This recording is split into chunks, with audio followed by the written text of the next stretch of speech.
اپنے مسائل کو حل کرنے کے لیے سبسکرائب کریں آپ کے مسائل کا حل۔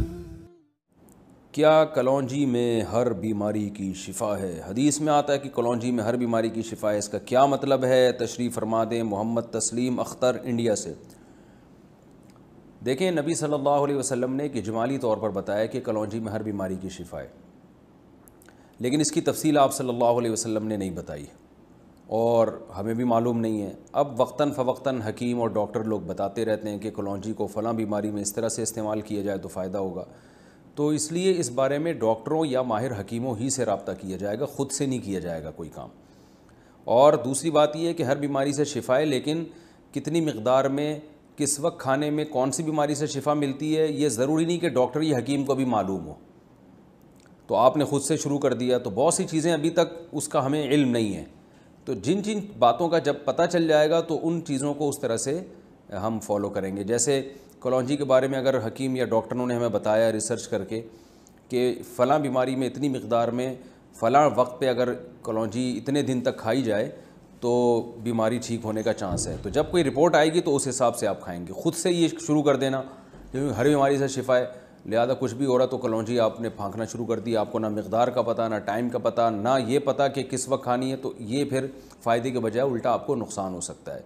تو اس لیے نبی نے جو چیز مبہم طور پہ بتائی ہے، اجمالی طور پہ بتائی ہے، اس کو مبہم ہی رکھا جائے گا، اس میں ڈیٹیل میں ہم نہیں جا سکتے جب تک کہ ہمارے پاس کوئی باقاعدہ ریسرچ سے کچھ ثابت نہ ہو جائے۔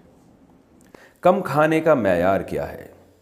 اسلام میں جو کم کھانے کا حکم ہے اس کا کیا مطلب ہے؟ بعض لوگوں کے لیے ایک روٹی بھی کافی ہوتی ہے کھانے کے لیے، اور بعض کو 5 روٹیاں بھی کم پڑ جاتی ہیں، تو اس کا کیا معیار ہے؟ محمد صاحب نواب شاہ سے۔ بہت اچھا سوال ہے محمد صاحب۔ بعض لوگوں کو 5 یا 20 روٹیاں بھی کم پڑ جاتی ہیں، ان کے پیٹ اور لالو کھیت میں کوئی فرق نہیں ہوتا۔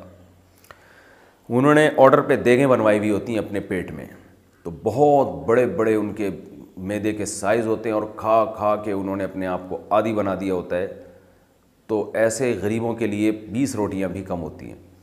بہرحال ایک معیار کیا ہے اس کا؟ تو ہر آدمی کا اپنا معیار ہے نا۔ نبی صلی اللہ علیہ وسلم نے ارشاد فرمایا معدے کے 3 حصے کر لو، جب کھانا کھانے لگو نا تو 3 حصے۔ ہر آدمی کو پتہ چلتا ہے کہ میرا معدہ کب بھرتا ہے۔ آپ ایک دفعہ بہت زیادہ بھوکے ہوں اور پھر کھا کے دیکھیں، 3 روٹیاں 4 روٹیاں، بہت زیادہ 5 روٹیاں کھا لیں گے، آپ کا معدہ بھر جائے گا، آپ کو احساس ہوگا کہ بھائی بس۔ تو یہ اس کی علامت ہے کہ اتنے، یعنی فار ایگزامپل 3 روٹیوں میں آپ کا معدہ فل ہو جاتا ہے۔ فل کا یہ مطلب نہیں ہے کہ اگلنا شروع کر دیں آپ اس کو، یعنی جب انسان سیر ہو جاتا ہے۔ تو آپ نے 3 روٹیاں کھا کے دیکھ لیا، میرے خیال ایک شریف آدمی کا 3 روٹیوں میں پیٹ بہت زیادہ بھر جاتا ہے، 3 میں بھی نہیں بھر رہا تو وہ پھر تھوڑا سا مسئلہ ہے اس کے ساتھ۔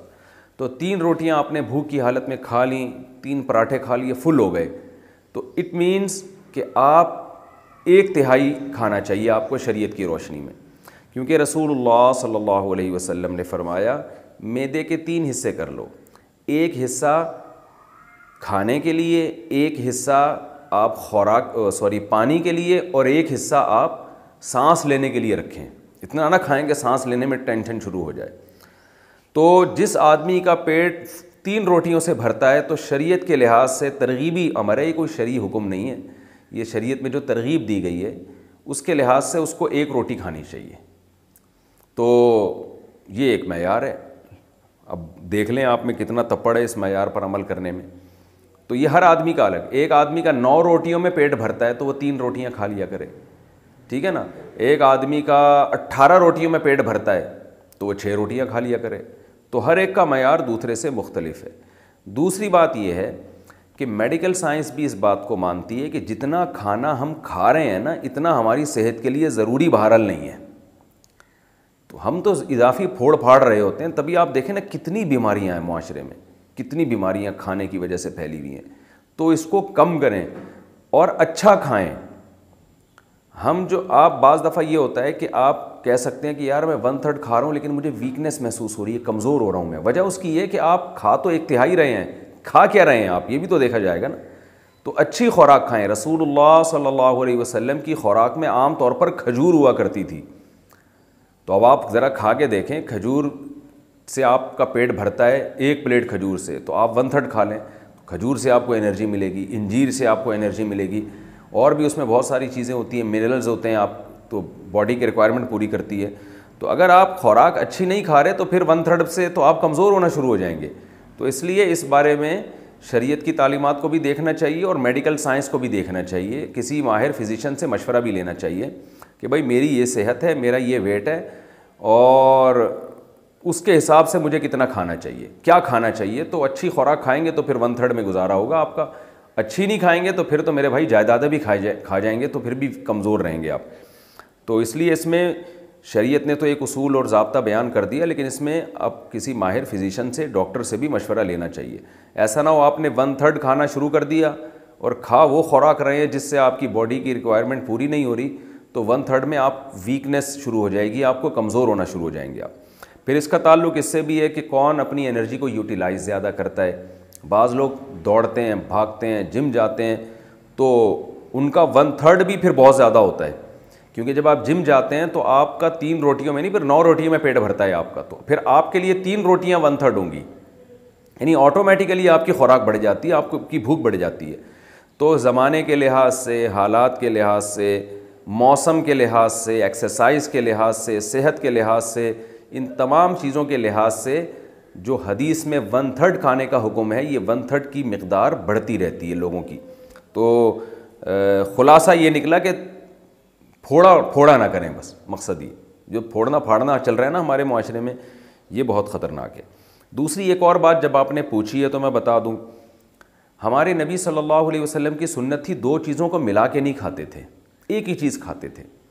جیسے آپ کھجور کھا رہے ہیں تو صرف کھجور کھا رہے ہیں، ہمارے ہاں پتہ نہیں 20 چیزیں کے مرکب بنا کے کھائے جاتے ہیں، اس سے بھی ہاضمہ انسان کا خراب ہوتا ہے۔ پہلے لوگ روٹی کھاتے ہیں، پھر چاول کھاتے ہیں، پھر کولڈ ڈرنک پیتے ہیں، تو یہ ساری چیزیں نقصان کا ذریعہ بنتی ہیں۔ کھانا کھاتے وقت اگر لقمہ گر جائے تو اٹھا کر کھا لینا چاہیے یا نہیں؟ کیونکہ کچھ لوگ کہتے ہیں کہ دوسری مخلوق کا رزق ہے، ایسا نہیں ہے۔ نبی صلی اللہ علیہ وسلم کی صحیح حدیث ہے کہ اگر لقمہ گر جائے تو آپ صلی اللہ علیہ وسلم نے فرمایا کہ اس سے جو کچھ اس پہ گندگی لگ گئی ہے اس کو دور کر دو اور کھا لو۔ وَلَا يَدَعْهَا لِلشَّيْطَانِ، شیطان کے لیے نہ چھوڑو اس کو۔ نبی صلی اللہ علیہ وسلم کے ایک صحابی روم یا فارس کے بادشاہ کے محل میں تھے، دسترخوان لگا ہوا تھا، تو صحابی رسول سے جو ہے نا لقمہ دسترخوان پہ گر گیا تو وہ اٹھا کے کھانے لگے، تو کسی نے کہا کہ آپ یہ نہ کریں، یہ لوگ اس کو بہت برا سمجھتے ہیں، یہ بڑے رائل فیملی کے لوگ ہیں، ان کی نظر میں یہ حرکت بہت بری ہے۔ تو ان صحابی نے کہا کہ ہم ان احمقوں اور بیوقوفوں کی وجہ سے اپنے پیغمبر کا طریقہ نہیں چھوڑ سکتے، اور اٹھا کے کھا لیا انہوں نے۔ تو یہ رزق ہے، یہ تکبر ہے کہ لقمہ گر جائے تو آپ نہ کھائیں۔ البتہ لقمہ ایسی جگہ پہ گرا جہاں لوگوں کے پاؤں آ رہے ہیں، گندگی نجاست لگی ہوئی ہے، اور اس کو پھر گیلا لقمہ تھا، اس کو صاف کرنا بھی ممکن نہیں ہے، تو پھر اس سے کوئی نہ کھائے تو اچھی بات ہے۔